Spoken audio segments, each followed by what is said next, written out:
Shalom saudaraku yang dikasihi Tuhan Yesus Kristus.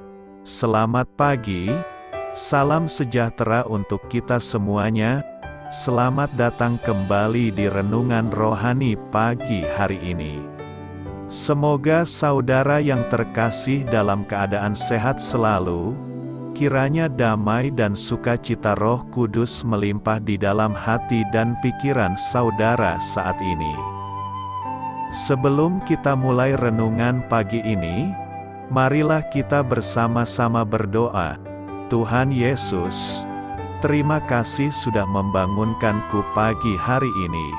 Terima kasih atas penyertaan dan perlindungan Tuhan.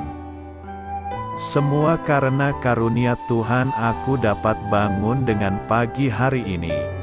Aku menyerahkan seluruh aktivitasku hari ini ke dalam kuasa tangan Tuhan. Jauhkanku dari yang jahat, ya Tuhan. Tuhan Yesus, tolong lindungi dan berkati aktivitasku hari ini. Tolong berkati juga keluarga dan teman-temanku, Bapa Surgawi, oleh karya Roh Kudus. Tolonglah aku untuk menjauhi segala sesuatu yang melukai hati-Mu.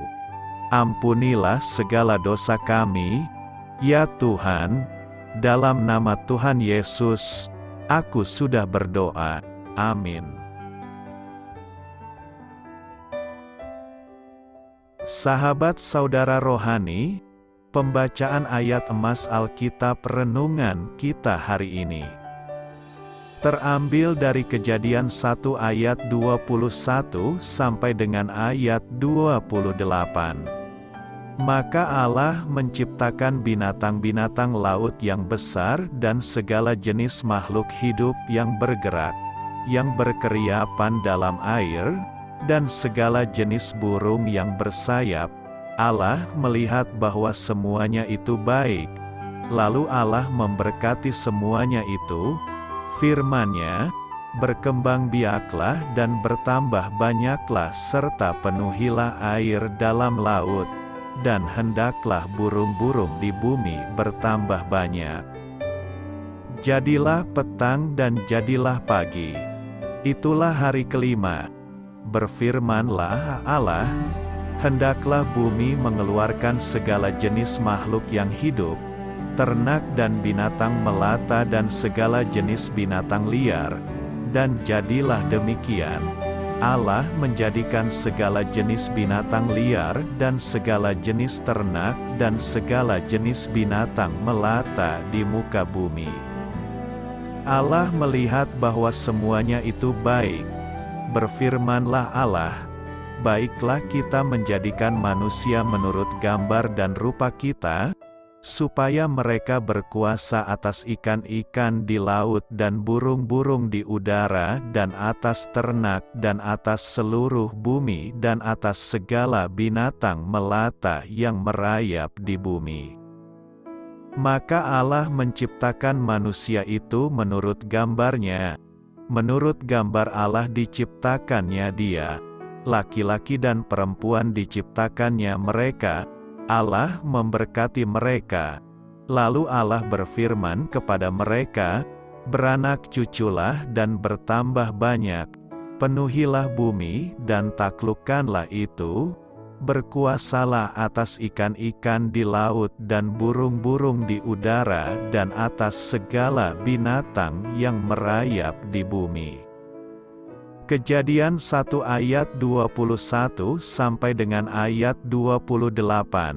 Inti dari ayat emas renungan kita adalah beranak cuculah dan bertambah banyak, penuhilah bumi dan taklukkanlah itu. Mari kita mulai renungan pagi kita. Judul renungan kita hari ini adalah Diciptakan untuk Bertualang. Ditulis oleh Sheridan Voysey. Kisah inspiratif. Baru-baru ini saya menemukan sesuatu yang luar biasa.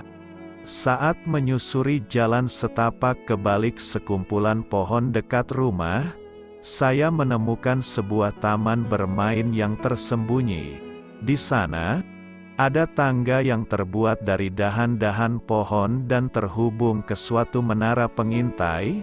Ada ayunan dari gulungan kabel tua yang diikat pada tangkai pohon. Bahkan ada jembatan gantung yang menghubungkan satu cabang pohon ke cabang lainnya. Rupanya ada seseorang yang telah mengubah beberapa batang kayu tua dan tali menjadi wahana petualangan yang kreatif.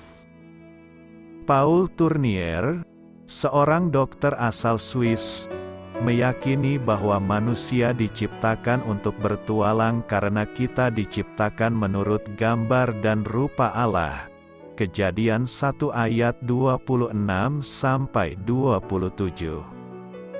Sama seperti Allah melakukan terobosan dengan menciptakan alam semesta, sama seperti Dia mengambil risiko dengan menciptakan manusia yang dapat memilih apa yang baik atau yang jahat, dan sama seperti Dia menyerukan kepada kita, beranak cuculah dan bertambah banyak. Penuhilah bumi dan taklukkanlah itu, kita juga memiliki dorongan untuk menemukan sesuatu, mengambil risiko, dan menciptakan hal-hal baru selama kita berkembang menguasai bumi. Hal-hal baru yang kita usahakan dan lakukan mungkin besar atau kecil, tetapi yang terbaik adalah ketika hal tersebut bermanfaat bagi orang lain. Saya yakin orang yang membuat taman bermain tadi merasa senang ketika orang-orang menemukan dan menikmatinya. Baik menciptakan lagu baru, mencoba cara-cara baru untuk mengabarkan Injil, atau berusaha menghangatkan kembali pernikahan yang mulai mendingin. Kita mengalami bagaimana petualangan membuat kita terus merasa hidup. Jadi, tugas atau proyek baru apa yang menarik perhatian Anda saat ini? Mungkin Allah sedang menuntun Anda ke suatu petualangan baru. Amin. Marilah kita renungkan di dalam hati kita. Dalam bagian Alkitab mana lagi Anda melihat Allah berkarya dengan kreatif? Bagaimana karya dan petualangannya dapat menginspirasi usaha dan petualangan kita sendiri? Hal ini patut kamu ketahui. Kitab suci menyatakan bahwa Allah menciptakan segala sesuatu. Kata kerja Ibrani bara, yang diterjemahkan sebagai menciptakan dalam Kejadian 1, selalu menyatakan Dia sebagai subjek. Jadi, Allah mula-mula menciptakan segala sesuatu dari ketiadaan, lalu menciptakan makhluk hidup dari bahan yang diciptakannya itu. Ayub 38-41 tidak ada duanya dalam menggambarkan kreativitas Allah yang Maha Kuasa. Dengan cemerlang, Allah memberi Ayub kursus kilat mengenai benda-benda yang diciptakan dan terpampang di langit, bumi, dan laut, yang membuat Ayub terdiam dalam kerendahan hati. Allah baru saja selesai proses penciptaan, dan berakhir dengan mahakaryanya, pria dan wanita pertama, ketika Ia memerintah mereka untuk beranak cucu dan bertambah banyak. Kejadian 1 ayat 28. Bumi pada saat itu telah lengkap dengan hari dan malam, musim dan tahun, tumbuhan dan binatang, dan Adam dan Hawa, dan Allah memulai rancangannya untuk mengisi dunia yang Ia ciptakan dengan manusia ciptaannya. Yesaya 45 ayat 18. Bumi adalah hak waris yang perlu dipenuhi oleh keturunan Adam dan Hawa. Dan, sebagaimana tertulis pada Kejadian 1 ayat 28, merupakan berkat Allah bagi Adam dan Hawa untuk beranak dan mengelola bumi. Matthew Henry dalam komentar Alkitabnya menulis bahwa Allah memberkati pasangan pertama itu dengan jumlah anggota keluarga yang amat sangat banyak dan yang bertahan hidup terus, untuk menikmati hak waris ini yang keturunannya akan menyebar ke seluruh pelosok bumi dan berlanjut hidup untuk sepanjang masa. Secara sederhana, Allah menghendaki Adam dan Hawa mempunyai anak yang banyak dan selanjutnya anak mereka juga berketurunan banyak pula. Namun, Allah tidak memaksud perintahnya bagi Adam dan Hawa hanya sebatas perkembangbiakan. Di dalam Kejadian 1 ayat 28, kita melihat hasil yang diharapkan, penuhilah bumi dan taklukkanlah itu, berkuasalah atas ikan-ikan di laut dan burung-burung di udara dan atas segala binatang yang merayap di bumi. Apakah berkat Adam dan Hawa supaya beranak cucu dan bertambah banyak masih berlaku bagi kita di zaman ini?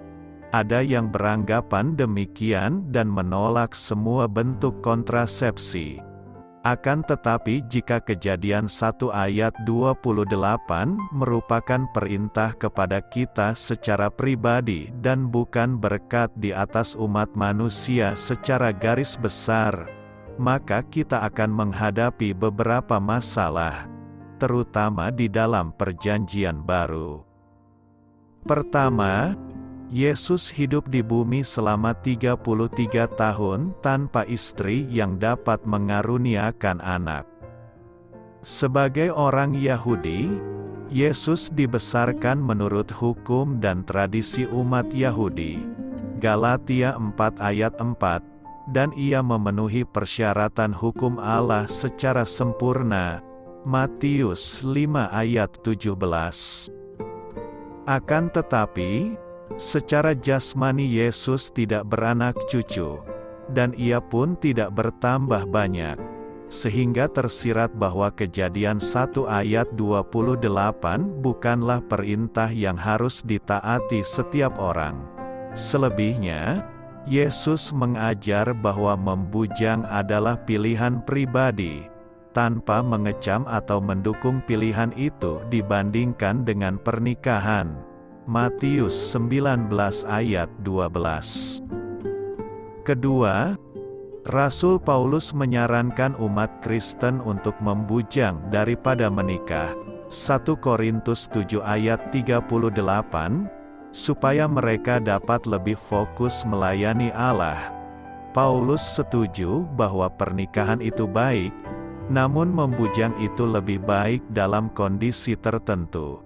Di bawah pengilhaman Roh Kudus, Rasul Paulus tidak mungkin memberi saran untuk menghindari beranak cucu dan bertambah banyak jika hal itu memang merupakan perintah Allah kepada kita.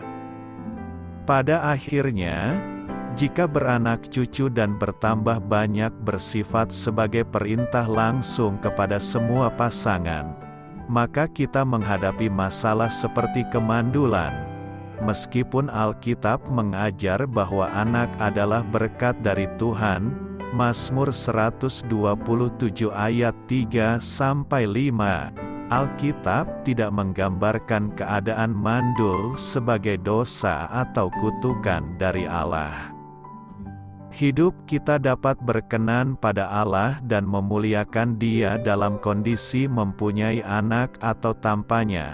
Kita dapat berbuah secara rohani dan mengembangkan jumlah penduduk kerajaan Allah ketika kita menaati perintah Yesus yang berbunyi, "Pergilah, jadikanlah semua bangsa muridku."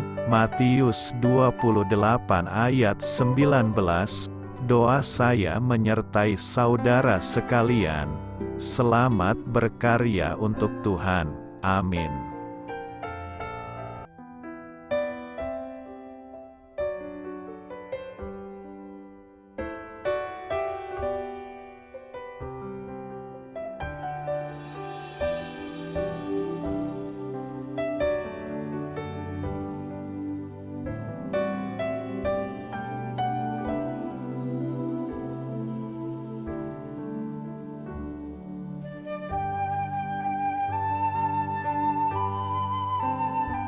Marilah kita renungkan sahabat saudara rohani. Demikianlah renungan firman Tuhan pagi hari ini. Semoga menjadi berkat dalam hidup kita. Dan sebelum kita memulai segala aktivitas kita pagi hari ini, marilah kita berdoa. Selamat pagi Bapa, malam hari telah berganti pagi. Kehidupan baru telah Engkau berikan kembali bagi kami.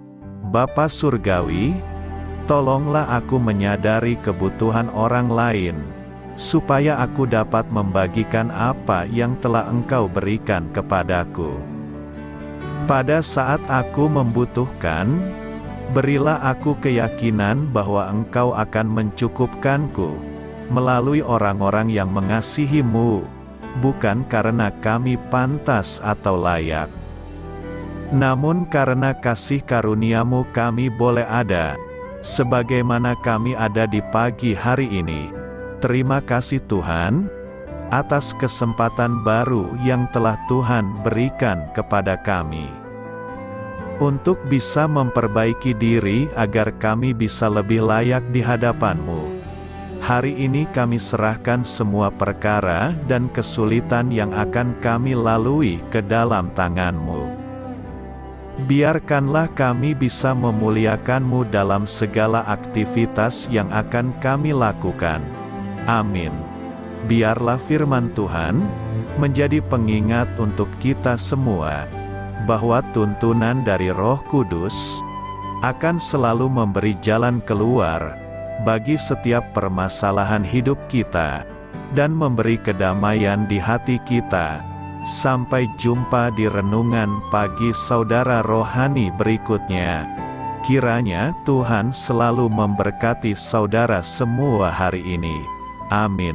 Shalom.